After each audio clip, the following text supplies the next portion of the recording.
Hey guys, it's Chloe. Welcome back to my channel. This video is in collaboration with Natalia and Danai, so make sure you check out their videos for this week as well. Hi, my name is Natalia. I've been learning Korean for a few years now, and today I'm going to share how I study Korean with BTS songs. If you're interested in that type of content, come see me on my channel. If not, that's cool. Maybe I'll see you some other time.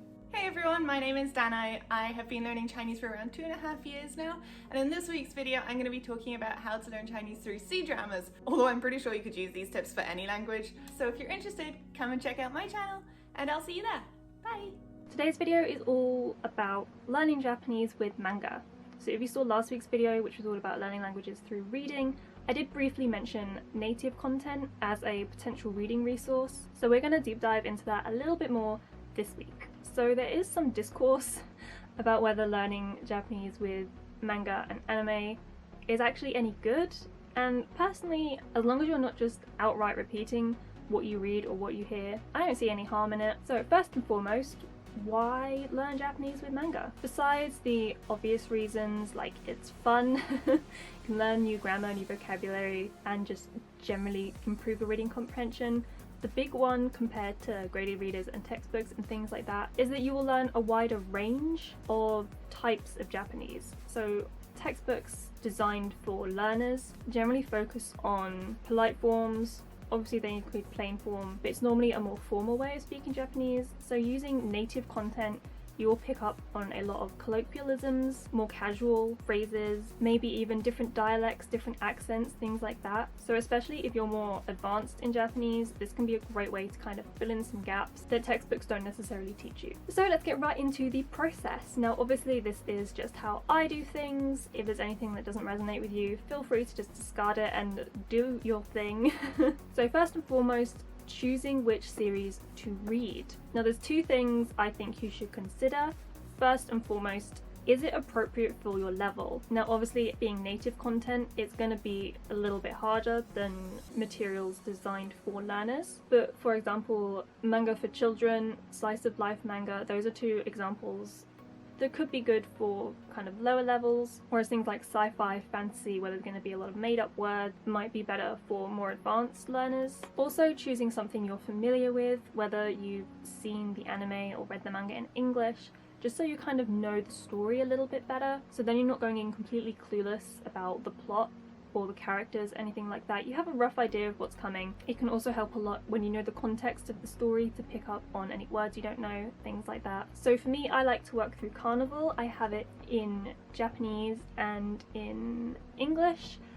So I'll usually read through the English first and then work through the Japanese. And I've seen the anime like 5 times, but that's a different story. So when you sit down to read, I would suggest only doing a few pages at a time. You don't want to be trying to read a whole chapter in one go, because that's just going to be a lot.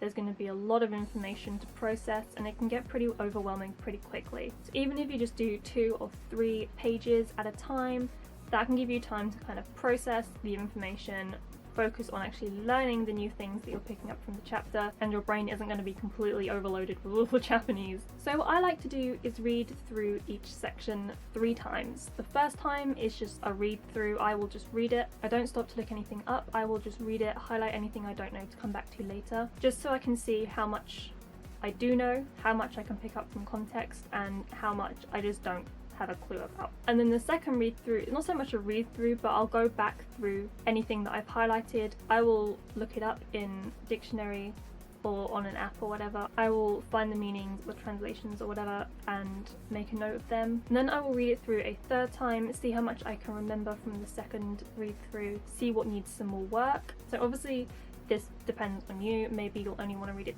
twice, maybe you'll want to read it 4 or 5 times, but for me I find 3 times is enough. So when I read through the second time, I make a note of any new words, any grammar I don't recognize, any kanji I don't recognize. So you can do this on the page itself, you can write it in the margins or just next to what you don't know.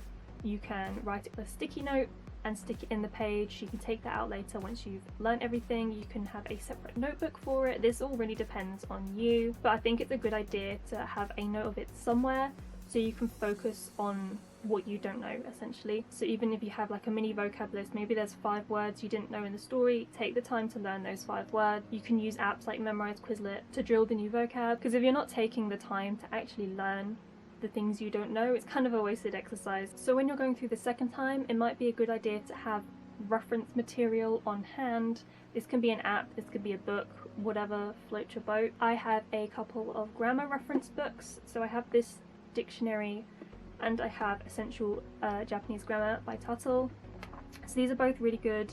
If there's anything I don't recognize in the manga, I can quickly flip to it in either of these books and it can help me kind of piece together the sentence. For vocab and kanji, I generally use the Jisho app. They also have a website that's really quick and easy to use. For kanji as well, I have the Kanji Fast Finder. This is a really useful little book, so you can look it up by radical and then it gives you some readings and the meanings for the characters. Then once you find the information you're looking for, remember to make a note of it so you can study it later. So that's about it for learning Japanese with manga. If you have any additional advice or tips, or even just want to let me know your favourite manga, leave a comment down below. I'd love to hear your thoughts. Again, make sure you check out Natalia and Danai's videos. They're all about Korean and Chinese, so you don't want to miss those. So I hope you enjoyed this video. I hope it was helpful for you on your Japanese learning journey, and I'll see you in the next video.